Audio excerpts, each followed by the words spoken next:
going to talk about the things that bug me, just because.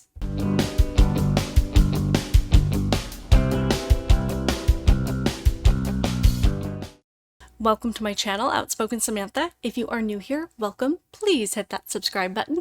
And if you're returning, welcome back. I truly appreciate your continued support, and I hope that you are subscribed as well, particularly if you are watching on Rumble, because we do need to support platforms that support free speech, and YouTube is just not that. So we're going to do something a little bit different here today.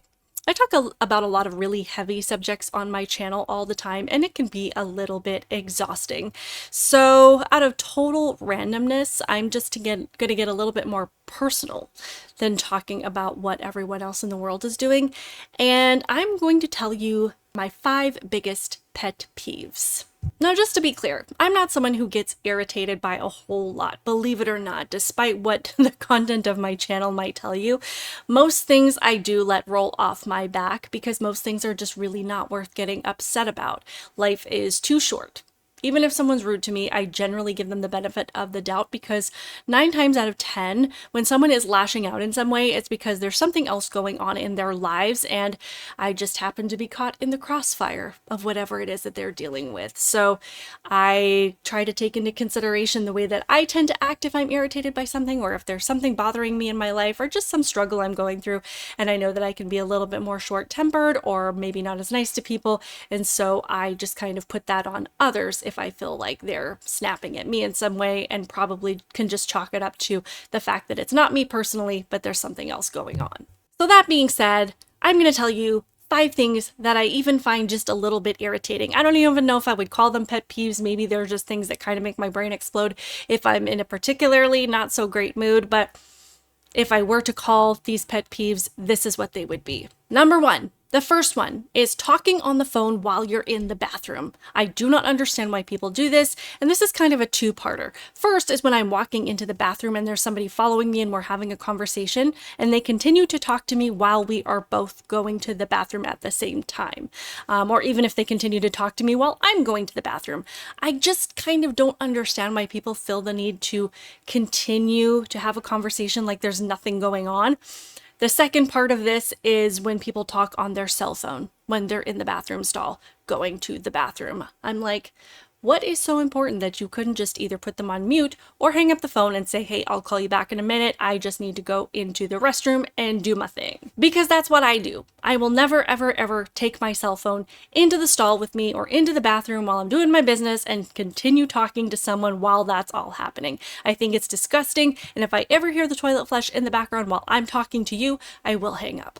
The second thing that irritates me is when people don't give a thank you wave. Now, I understand when we're driving, we're all merging, we're all going back and forth. I don't expect someone to wave to me every single time, I allow them in for any reason at all. It's really those circumstances where you know that that person had to go out of their way to let you in.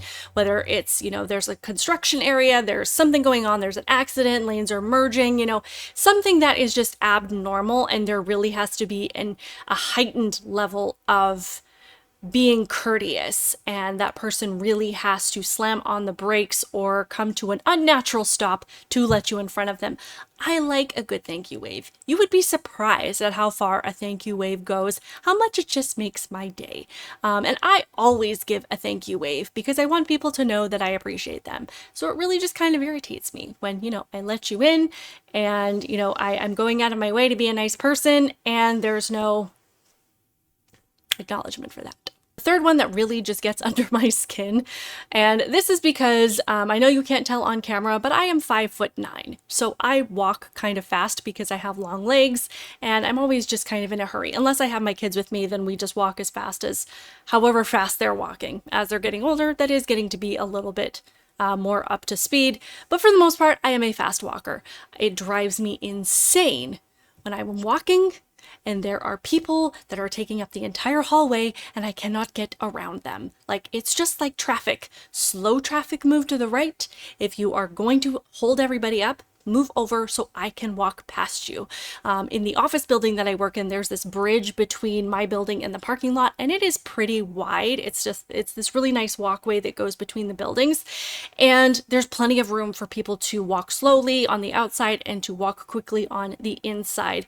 And the other day I was leaving the building, I was so excited to get home from work, and there were probably 3 women just kind of spread out across the entire bridge, just taking their time. And there were probably like 15 of us jammed behind them trying to get around. And it was just one of those things where you'd kind of try to speed up and they would shift. And so they'd be right in your way. And it was so annoying. And I think it's that lack of awareness of your surroundings, just this notion that perhaps you're not the only person on the planet that really just gets to me. It's like, there's probably, especially, at 5 o'clock when everyone's trying to get home, there's probably going to be a lot of people trying to walk back and forth. Like, maybe just move your party over to the side. I don't know. Another thing that irritates me is, when you're on Instagram and you see those side-by-side videos, I couldn't find one to post here, but you have somebody that is, they've created content and they, talking about an issue or whatever it is, and they've got, really great things to say. And then you have the person on the other side that's just sitting there going,